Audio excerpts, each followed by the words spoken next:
کہ ممبر لے آؤ. ممبر لایا. اس مرثیہ گو سے کہا کہ آپ ممبر پر تشریف لے جائیں. وہ تشریف لایا, ممبر پر بیٹھا. امام نے اشارہ کیا ابھی رک جا. پھر مولا نے اپنے ایک صحابی کو اشارہ کیا, وہ گیا ایک چادر لے کے آیا اور اس محفل سے, اس مجلس سے تھوڑا دور اس نے ایک چادر, کپڑے کی چادر ایک باندھ دی. راوی کہتا ہے کہ روایت جس نے کی وہ مرثیہ گو ہے, وہ کہتا ہے کہ میں سمجھ گیا کہ رسول کی بیٹیاں آ گئی ہیں. کہتا ہے میں نے مرثیہ شروع کیا کہ امام جعفر صادق نے رونا شروع کیا.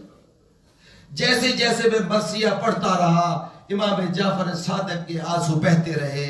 کہتا ہے جب مرثیہ میرا شباب پر پہنچا تو مجھے بیویوں کے رونے کی آوازیں آنا شروع ہو گئی. میری غیرت نے گوارا نہ کیا, میں خاموش ہو گیا. امام نے سر اٹھا کر کہا تو خاموش کیوں ہو گیا؟ کہا مولا بیویوں کی آوازیں میرے کانوں تک آ رہی ہیں. امام رو کر کہتے ہیں انہی کو تو بتانے ہے کہ تمہاری دادی زہرا کے ساتھ کیا ہوا. اجرکم اللہ, اجرکم الزہرا, تمہاری دادی کے ساتھ کیا ہوا. عزادارو, یہی بی بی 28 صفر کو رسول اللہ کا انتقال ہوا ہے. رسول اللہ نے دنیا کو چھوڑا اور 2 ربیع الاول کو بی بی دربار میں گئی. جب بی بی واپس آئی نا تو شہزادی زینب سامنے بیٹھی ہوئی تھی. شہزادی زینب کو دیکھ کر بی بی نے رونا شروع کیا. کہا اماں خیریت تو ہے؟ کہا بیٹی خیریت نہیں ہے, جو دربار کا منظر میں نے دیکھا ہے نا مجھے تیری چادر کی فکر پڑ گئی ہے. اجرکم اللہ, اجرکم الزہرا سلام اللہ علیہ. کوشش کریں کہ آنسو نکل آئے تاکہ آپ پرسے میں شامل ہو جائے. عزاداروں وہ خوش نصیب ہے انسان جس کے آنسو جناب زہرا کا رومال تھام لیتا ہے. اجرکم الزہرا, اللہ اکبر. بس عزاداروں چند دن گزرے تھے کہ مسلمان زہرا کے در پر آگ لے کر آ گئے. یہی وہ در تھا نا جہاں رسول اللہ کھڑے ہو کر انما یرید اللہ لیذھب کی تلاوت کیا کرتے تھے. یہی وہ در تھا جہاں جبرائیل آ کر اجازت طلب کیا کرتے تھے. لیکن مسلمان آگ لے کر پہنچ گئے اور کیا منظر تھا. ارباب تاریخ لکھتی ہے کہ ایک لائن دروازے کو دھکا دے رہا تھا, اندر سے رسول کی بیٹی دروازہ بند کرنے کی کوشش کر رہی تھی کہ لائن نے کہا زہرا ہٹ جاؤ ورنہ میں دروازے کو آگ لگا دوں گا. عزاداروں زہرا نے رو کر کہا او مسلمانوں کچھ حیا کرو, میں تمہارے رسول کی بیٹی ہوں, میں تمہارے رسول کی بیٹی ہوں. اس لائن نے آگ لگا دی.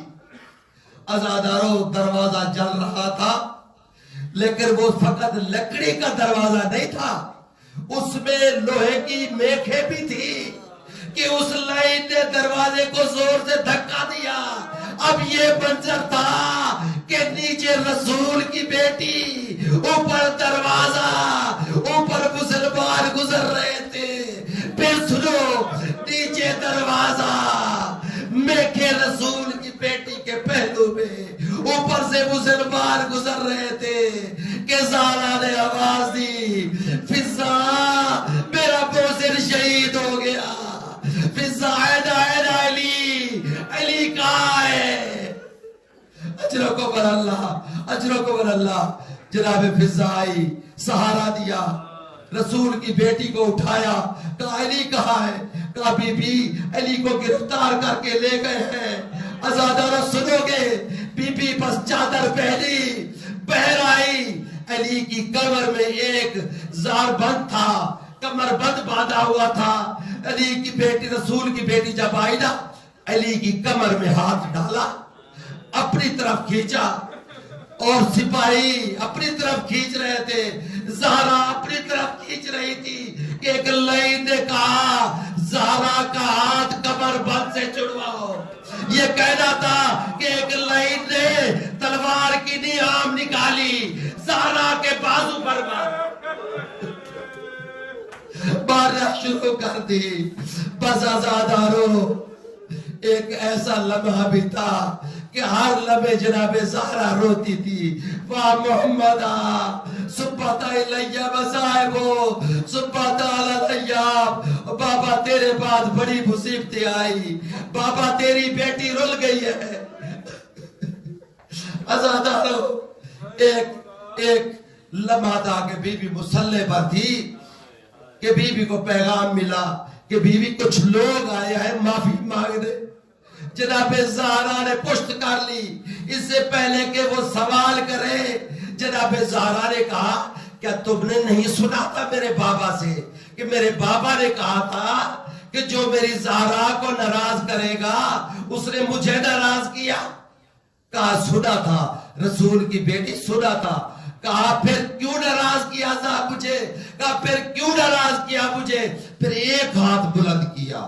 عزادارو پوچھو گے نہیں کہ زہرا نے ایک ہاتھ کیوں بلند کیا. اسی لیے کہ دوسرا ہاتھ زہرا اٹھا نہیں سکتی تھی. ایک ہاتھ بلند کیا اور کہا اے بار الہ گواہ رہنا کہ زہرا ان سے ناراض ہے. اللہ لعنت اللہ علی قوم الظالمین. سیعلم الذین ظلموا منقلب ینقلبون. ماتم حسین. یا حسین یا حسین یا حسین یا حسین یا حسین یا حسین یا حسین یا حسین یا حسین یا حسین